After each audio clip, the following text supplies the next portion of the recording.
C'est ma première vidéo de l'année, on est fin janvier, tout va bien, mais il paraît qu'on peut souhaiter bonne année jusqu'au 31. Donc qu'est-ce qu'on peut souhaiter? La santé, parce que c'est quand même important, et peut-être la fin de l'état d'urgence, parce qu'au bout d'un moment ça commence à...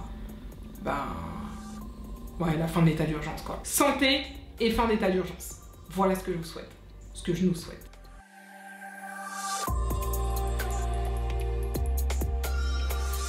Lundi, un décret a été publié et ce décret vient modifier les conditions à remplir pour pouvoir embarquer dans un bateau ou dans un avion à destination de la France. Il prévoit que lorsque vous voyagez en bateau, en avion, au départ d'un pays membre de l'Union européenne à destination de la France, vous n'avez pas à présenter de justificatif d'un test au Covid-19 négatif. Et cette règle est applicable pour 8 autres pays, dont la Suisse notamment. Pour tous les autres pays du monde, à en croire le décret, la règle est simple. Il faut justifier d'un test Covid-19 négatif avant d'embarquer pour pouvoir embarquer. Ce qui veut dire que si vous n'avez pas ce justificatif, en principe, vous devez rester là où vous êtes, dans le pays dans lequel vous êtes, sans pouvoir revenir en France. Le décret prévoit également qu'il y a un certain nombre de pays pour lesquels, même si vous n'avez pas de justificatif de test négatif à l'embarquement, vous pourrez quand même voyager à condition de réaliser un test à votre arrivée, de vous engager sur l'honneur à vous isoler pendant 7 jours et de refaire un test à l'issue de ces 7 jours. Eh bien, tout ça c'est clair, sauf que le problème est double. D'abord, premier problème, il n'y a aucun pays qui a été listé dans la liste des pays qui peuvent bénéficier de la dérogation, c'est-à-dire les pays pour lesquels vous pouvez embarquer sans test et faire votre test à l'arrivée à l'aéroport. Il n'y a aucun pays qui est prévu dans le décret. Le deuxième problème, c'est que là, ce que je viens de vous dire, à mon avis, au moment où vous allez regarder la vidéo, ça sera peut-être même plus applicable.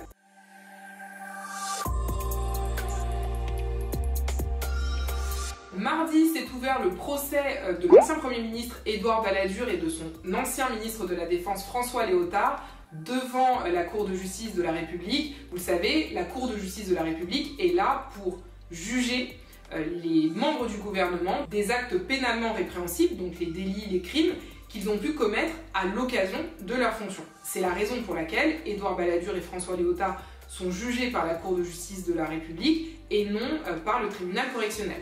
Donc voilà, l'ancien Premier ministre Édouard Balladur, qui est âgé aujourd'hui de 91 ans, comparaît devant la Cour de justice de la République pour complicité d'abus de biens sociaux. En réalité, on le soupçonne de financement occulte de sa campagne présidentielle de 1995. Mardi, on a également évoqué la situation de ce policier qui a participé à une émission de télé-réalité. Il a posté des vidéos de lui sur les réseaux sociaux avec son uniforme de policier.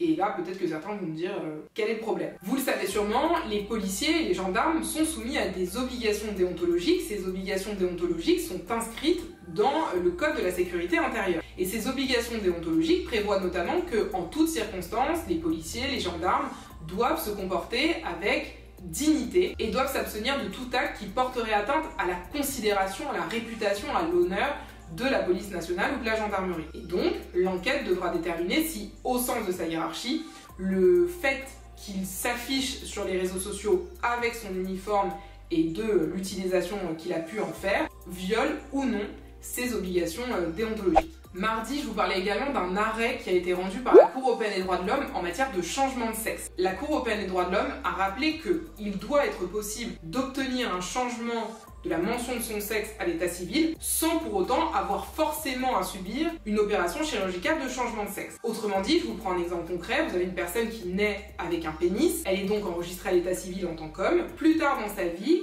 elle souhaite obtenir une modification de la mention de son sexe à l'état civil et être reconnue en tant que femme. Et bien, ce que dit la Cour européenne des droits de l'homme, elle dit ça doit être possible sans lui imposer de changer de sexe physiquement. Il y a évidemment d'autres conditions à respecter, mais celle-ci ne peut pas être imposée. Voilà ce que dit la Cour européenne des droits de l'homme. Pour être sûr que tout le monde a compris, parce qu'une fois je vous en ai parlé sur Instagram, je crois que j'avais fait un sondage, et je crois que les gens ne le savaient pas, mais aujourd'hui en France, c'est donc possible d'être à l'état civil un homme et d'avoir un vagin.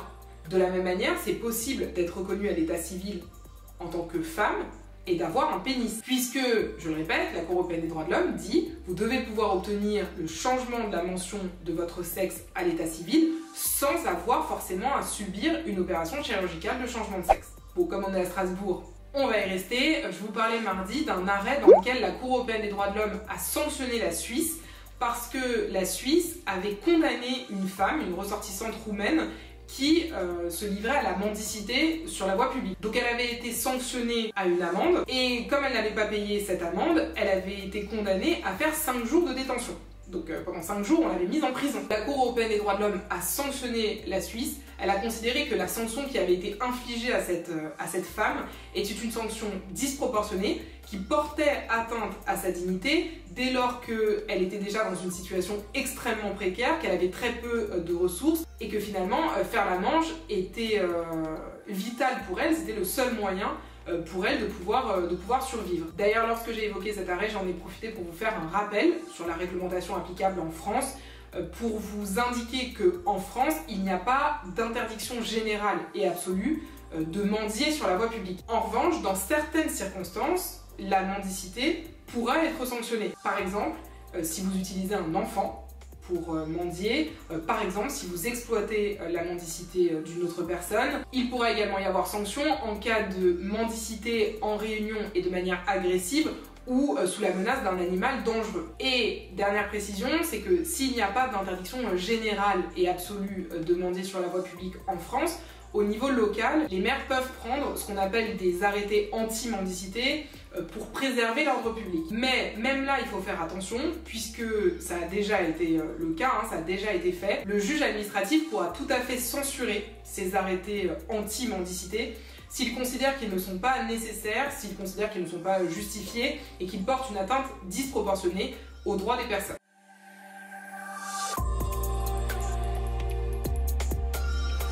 Mercredi, on parlait de la décision de la justice espagnole qui a imposé à Lidl de retirer du marché espagnol tous ces robots de cuisine Monsieur Cuisine Connect qui sont vendus sous la marque Silvercrest. Pourquoi cette décision? Parce que la justice espagnole considère que ce robot de cuisine Monsieur Cuisine Connect emprunte des caractéristiques du fameux Thermomix qui est vendu par la société Vorwerk. Vous allez me dire, quel est le problème? Samsung commercialise bien des téléphones, et Apple aussi, Nike commercialise bien des baskets et Adidas aussi. Si Lidl a l'obligation de retirer tous ces robots du marché, ce n'est pas parce qu'ils ont fait un robot de cuisine. La justice espagnole a considéré que le robot de cuisine de Lidl a violé les brevets attachés au Thermomix. Qu'est-ce que ça veut dire? Ça veut dire que le Thermomix a un certain nombre de caractéristiques. Et dans ces caractéristiques, il a des technologies innovantes que seul lui a. Et à ces technologies innovantes sont attachés des brevets.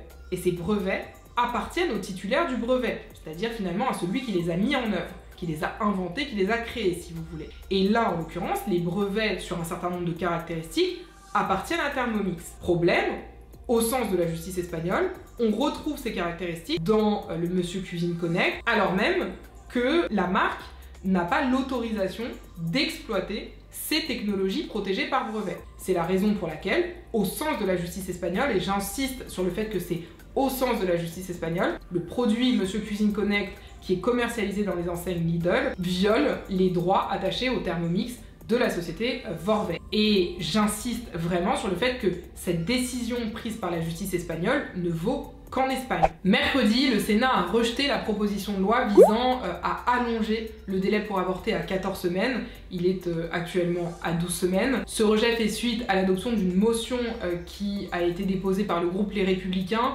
qui considère qu'il n'y a pas besoin de modifier le droit tel qu'il est actuellement, que le droit à l'avortement est un droit fondamental, mais que l'encadrement tel qu'il existe aujourd'hui et la possibilité d'avorter jusque 12 semaines est tout à fait suffisant. Et sachant que je vous dis, le Sénat a rejeté la proposition de loi, mais ça ne veut pas dire que c'est terminé, puisque la navette parlementaire va se poursuivre, et donc le texte va retourner devant les députés à l'Assemblée nationale.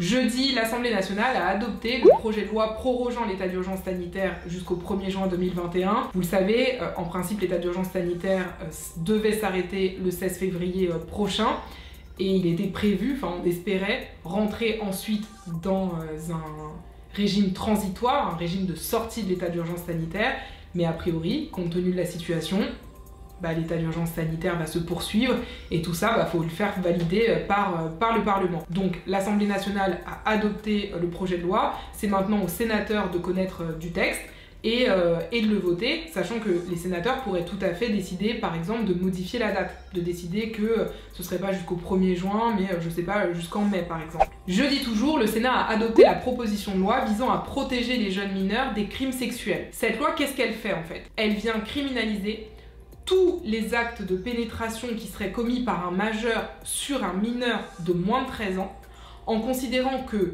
dès lors que le majeur connaissait l'âge de ce mineur ou était en mesure de le connaître, alors l'infraction serait constituée. L'idée de cette proposition de loi, c'est de se dire il n'y a pas besoin de s'interroger sur le point de savoir si le mineur de moins de 13 ans était consentant, pas consentant, etc. Dès lors qu'un majeur commet un acte de pénétration sexuelle sur un mineur de moins de 13 ans, alors l'infraction est constituée et il encourt 20 ans de réclusion criminelle. Je m'attarde pas trop sur la question dans cette vidéo des actualités de la semaine parce que je pense que ce serait pertinent que j'en fasse une vidéo pour vous expliquer en fait la différence entre le viol, l'agression sexuelle, l'atteinte sexuelle. Donc il va falloir patienter un tout petit peu. Voilà, c'est la fin des actualités de la semaine. Je vous souhaite une très belle semaine. Prenez bien soin de vous et à dimanche prochain.